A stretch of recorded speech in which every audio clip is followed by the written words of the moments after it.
Hello everyone. இந்த video வந்து ஃபார்முலே first MBBS theory 2024 மேக்ஸில் எப்படி ப்ராப்ளம் சால்வ் பண்ண ஃபார்முலா இருக்கோ அந்த மாதிரி தான் இதுவும். இந்த வீடியோ வந்து ஒரு formula. This will be helpful for you to solve the problem theory exam 2024. Exam வந்து ஆகஸ்ட் 1லேருந்து இன்னைக்குலேருந்து ஒரு 4 days இருக்குது. And this will be the right time to post this video. Okay, first இந்த விஷயத்தை நான் சொல்லிக்கிறேன். அதாவது எக்ஸாம் இருக்குது, லாஸ்ட் மொமெண்ட்டில் வந்து எந்த புது கொஷினும் படிக்கக்கூடாது, even though it is important. புதுசாக படிக்கிறது வந்து ஞாபகம் இருக்காதுன்னெலாம் சொல்லுவாங்க. அதை வந்து நான் கண்டெம் பண்ணுறேன். அது வந்து அப்படி இல்லை, அதை நான் வந்து கண்டிப்பாக புறக்கணிக்கிறேன். என்ன சொல்ல வரேன்னா, நீங்கள் ஒரு 4-5 வாட்டி படிக்கணும்னு அவசியம் இல்லை. At least you should have a gist of the question.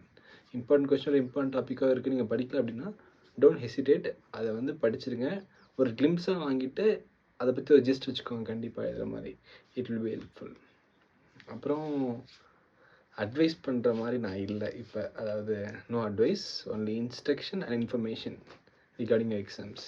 இந்த ஒரு 4 days வந்து எந்த ஸ்ட்ராட்டஜி ஒர்க் அவுட் ஆகுன்னு அப்படின்னா 2 hour ஸ்ட்ராட்டஜி. அதாவது ரிவிஷன் அண்ட் ரிப்பிட்டேஷன் இதுதான் வந்து ஹெல்ப்ஃபுல்லாக இருக்கும். சரிங்களா? அது போக இப்போ வந்து டைம் அலாட் பண்ணி பார்க்கலாம். இது லாஸ்ட் இயருமே சொல்லியிருப்பேன். நீங்கள் வந்து ஃபஸ்ட்டு இந்த இதே சேனலில் பிளேலிஸ்ட் இருக்கும், எவ்ரிதிங் இஸ் ஈஸின்னு ஒரு பிளேலிஸ்ட் இருக்கும். அதில் வந்து ஃபஸ்ட் இயர்க்கான எல்லா வீடியோஸுமே இருக்கும். ஓகேவா? அதை பார்த்துக்கோங்க.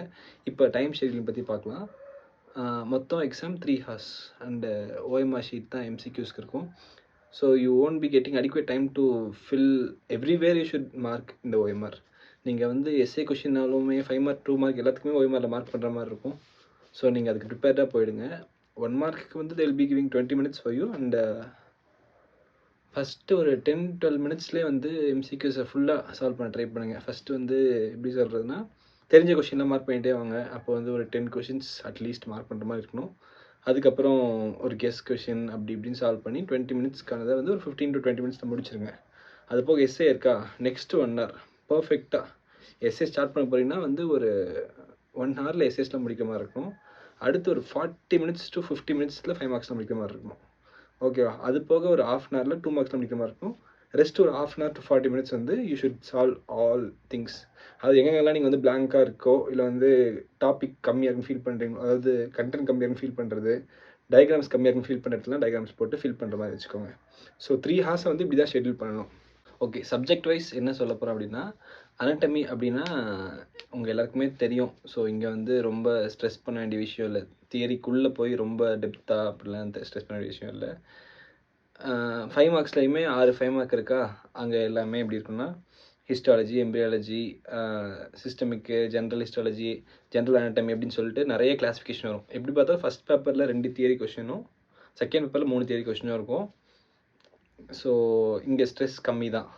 ஃபிசியாலஜினும் போது நிறைய பேர் இந்த பேட்சில் வந்து சார் ஃபிசியாலஜி எப்படி எழுதுது, இல்லை ஃபிசியாலஜி எவ்வளோ எழுதுறது, எப்படி பண்ணணும்னு தெரியல அப்படிலாம் சொல்கிறீங்க. ஃபிசியாலஜி ஆக்சுவலாக கொஞ்சம் ஈஸியான சப்ஜெக்ட் தான் கம்பேரிங் டு பயோகெமிஸ்ட்ரி. ஆனால் நீங்கள் வந்து ஃபிசியாலஜி ரொம்ப கஷ்டம்னு எனக்கு நிறைய பேர் சொன்னாங்க.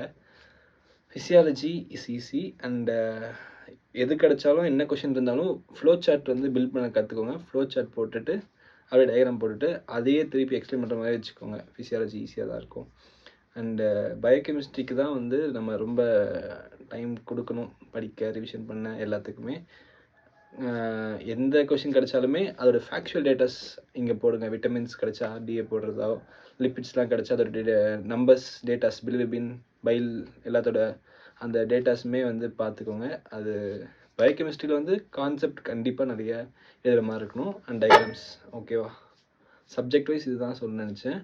அண்டு கொஷின் வைஸ் போகணும் அப்படின்னா எஸ்ஏ கொஷினுக்கு வந்து 15 marks இருக்குல்ல. ஸோ இதை வந்து தெரிஞ்சுக்கோங்க. எப்பயுமே வந்து டயக்னோசிஸ் முக்கியம் தான். டயக்னோசிஸ்க்கு வந்து ஃபஸ்ட்டு எந்த சாப்டர்லேருந்து இருக்குன்னு பார்க்கணும். எந்த சாப்டர்லேருந்து இருந்துச்சுன்னு பார்த்துட்டு அப்புறம் அந்த கொஷின்லேயே வந்து there'll be key point to identify. அதை வச்சு டயக்னோசிஸ் போகலாம். அப்படி ரெண்டுமே ஒர்க் அவுட் ஆகலன்னா சப்கொஷின்ஸ் அதோட ஹிண்ட் வச்சு டயக்னோசிஸ் போகலாம்.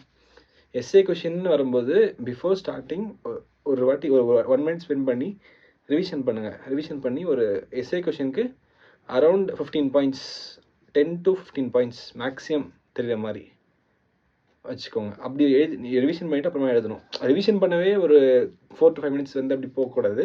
1 minute எவ்வளோ பாயிண்ட் ரிவிஷன் பண்ணிவிட்டு அப்படியே எழுத ஆரம்பிச்சிடணும். ஸோ எஸ்ஏ கொஷின் வந்து ஒன்றா சேர்க்கணும், 2 எஸ்ஏக்குமே நல்லா தெரிஞ்சதை அப்படி ஃபஸ்ட் இப்படி எழுதியே வந்துங்க, பாயிண்ட் எழுதுங்க. தெரியாத இடத்துல கொஞ்சம் கேப், டயக்ராம் எழுத கொஞ்சம் டயக்ராம் வரையெல்லாம் கொஞ்சம் கேப் விட்டுட்டு அடுத்த 5 மார்க்ஸ் போயிடுங்க. 5 மார்க்ஸ்னால் அப்படி தான், ஒரு 5 மார்க்கு வந்து 7 to 10 பாயிண்ட்ஸ் மேக்ஸிமம். அதாவது 5 மார்க் கொஷின்னா ஒரு 7 to 10 பாயிண்ட்ஸ் கையில் வச்சுட்டு அப்படியே எழுத ஆரம்பிச்சிடணும். 2 மார்க் கொஷின்னா டயக்ராம் வரைய முடிஞ்சால் ஒரு டயக்ராம் வரையலாம், அப்படி இல்லைனாலுமே ஒரு 3 பாயிண்ட்ஸ், 2 to 3 பாயிண்ட்ஸ். எஸ்ஏனா ஒரு 3 to 4 டயக்ராம்ஸ், 5 மார்க்னா 1 to 2, 2 மார்க்னா அட்லீஸ்ட் 1 இஃப் பாசிபிள். அப்படி டயக்ராம் கொஷின் வைஸ் வந்து இப்படி பார்த்துக்கலாம். பேஜ் அலாட்மெண்ட் பற்றியுமே நான் சொல்கிறேன், இது நான் கண்டென்ட்டில் மென்ஷன் பண்ணல, நான் இங்கே சொல்கிறேன் கண்டிப்பாக. பேஜ் வைஸ், அதாவது ஏன் இதை சொல்கிறேன் அப்படின்னா, ஒரு சிலர் வந்து கொஞ்சம் பேஜ் தான் எழுதுவீங்க, ஒரு சிலர் வந்து ரொம்ப அதிக பேஜ் எழுதுவீங்க. ரொம்ப கம்மி பேஜ் எழுதினாலும் தப்பு, ரொம்ப நிறைய பேஜ் எழுதவும் தேவையில்லை. எஸ்ஏனா minimum 4 to 6 pages minimum, maximum 8 பேஜஸ்க்கு போகலாம், அதுக்கு மேலே வேணாம், டைம் வேஸ்ட் ஆகும்னு நினைக்கிறேன். அதுலேயுமே நிறைய டயக்ராம்ஸ் எல்லா சப்ஜெக்ட்டுமே டயக்ராம் ரொம்ப ஸ்ட்ரெஸ் பண்ணுறேன் நான் இதை. அதே மாதிரி கலர் பென்சில் போட்டு இந்த ஷேட்லாம் பண்ணிட்டு இருக்காதிங்க, ஸ்கெட்ச் எடுத்துகிட்டு போய் வரைங்க, பேப்பரில் ட்ரேஸ் அவுட்லாம் ஆகாது, ஸ்கெட்சில் வரைங்க.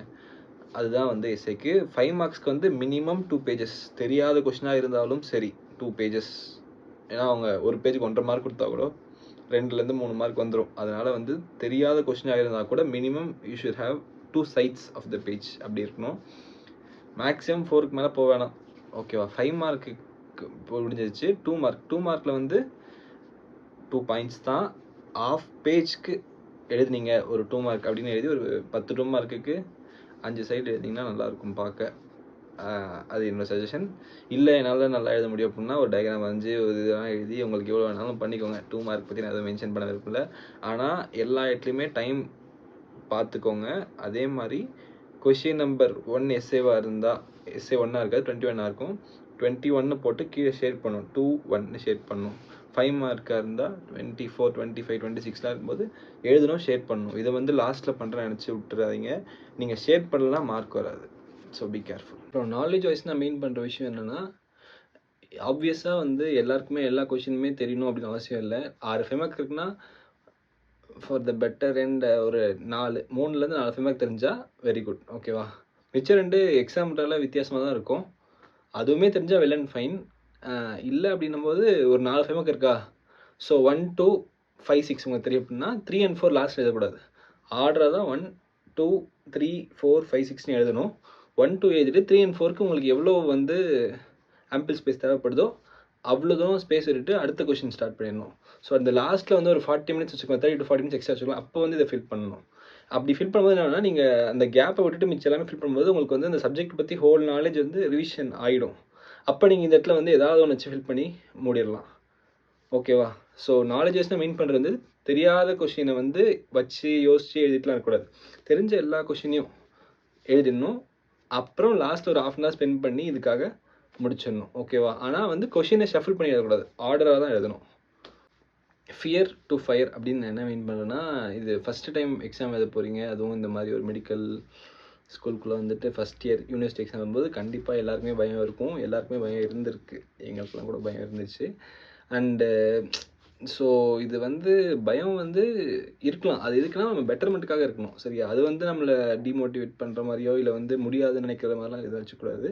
இந்த ஃபியர்லாம் ஒதுக்கிட்டு there is something called dark side of the exam. அதை திருப்பி சொல்ல எனக்கு விருப்பம் இல்லை, அதை நீங்கள் அங்கேயே போய் பாருங்கள். டார்க் சீக்ரெட் ஆஃப் எக்ஸாம்னு ஒரு வீடியோ இருக்கும், அதை போய் பார்த்தீங்கன்னா உங்களுக்கு கண்டிப்பாக தைரியம் வரும். இங்கே ஃபியர் வந்து இருக்கக்கூடாது, கண்டிப்பாக ஃபயர் இருக்கணும். அது வந்து எது கிடைச்சாலும் எப்போ கிடைச்சாலும் ஒரு பாசிட்டிவ் நோட்டோட பார்க்கணும். அதாவது ஓகே, படிக்கும்போதே இது கண்டிப்பாக யூஸ்ஃபுல்லாக இருக்கும், நம்ம இதை படிச்சிருவோம், இது ஈஸி அப்படின்னு ஒரு பாசிட்டிவான ஒரு விஷயங்கள் உங்களுக்கு ஞாபகம் இருக்காதுன்னு நினைக்கவே கூடாது. நீங்கள் வந்து 2 or 3 டைம்ஸ் படிச்சிருந்தீங்க அப்படின்னா இப்போ ஞாபகமே இல்லாத மாதிரி இருந்தாலும் எக்ஸாமில் பேப்பரில் கை வச்சோடனே கண்டிப்பாக ஞாபகம் வரும், சரியா? எல்லாத்துலேயுமே ஒரு பாசிட்டிவ் நோட் வச்சுக்கோங்க, ஒரு பாசிட்டிவிட்டி உங்களை சுற்றி வச்சுக்கிட்டிங்கன்னா கண்டிப்பாக யூஸ்ஃபுல்லாக இருக்கும். ஸோ எக்ஸாமுக்கு எல்லாருமே ஃபயராக போகணும், ஃபியராக போகக்கூடாது, ஃபியரோடு போகக்கூடாது. திருப்பி எல்லாத்தையுமே நான் ஒரு வாட்டி சம்மரைஸ் பண்ணணும்னு நினைக்கிறேன் இந்த வீடியோவில் என்ன சொல்ல வந்தேன்றதை. ஸ்டார்டிங்லேருந்தே வந்து ரிவிஷன் ரிப்பிட்டேஷன் ரொம்ப முக்கியம் நான் சொல்கிறேன். அதுக்கப்புறம் டைம் மேனேஜ்மெண்ட் உங்களுக்கு கண்டிப்பாக இருக்கணும். சப்ஜெக்ட் வைஸ் வந்து உங்களுக்கு எது இம்பார்ட்டன்ட் ஃபீல் பண்ணுறீங்களோ, அதாவது உங்களுக்கு எது ஈஸின்னு ஃபீல் பண்ணுறீங்களோ அதுக்கு கொஞ்சம் கம்மி இம்பார்ட்டன்ஸ் கொடுத்துட்டு எது டஃப்னு பண்ணுவோம் அதுக்கு கொஞ்சம் அதிக இம்பார்ட்டன்ஸ் கொடுத்துருவாங்க. நாலேஜ் வைஸ் மீன் பண்ணும்போது தெரிஞ்ச விஷயங்கள் தான் ஃபஸ்ட்டு எழுதணும், தெரிஞ்ச விஷயங்கள் தான் ஹைலைட் பண்ணணும், தெரிஞ்ச விஷயங்கள் தான் பாக்ஸ் போடணும். ஓகேவா? அது ஒரு விஷயம். லாஸ்ட்டில் வந்து இந்த ஃபியர் போகணும். டார்க் சீக்ரெட்டை வந்து நீங்கள் பார்க்கணும். All the very best, guys. Of course, you will do this well. I believe this, and I'll pray for you.